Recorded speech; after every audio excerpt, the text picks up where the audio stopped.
यहाँ स्टेज पे जो पैरा की डेमोन्स्ट्रेशंस हुई उसमें मैंने जो एनर्जी, जो मैंने पैशन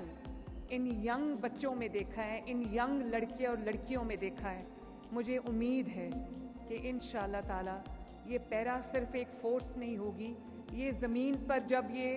हमारे पंजाब के गलियों मोहल्लों सड़कों पर उतरेगी तो ये एक रेवोल्यूशन होगा, एक इनकलाब होगा इंशाअल्लाह ताला। पैरा के अंदर तकरीबन 8-8.5 हज़ार की ये across Punjab all districts all tehsils में ये फ़ोर्स होगी और अरबों रुपए की लागत से ये फ़ोर्स जो है ये वजूद में आई है। इसमें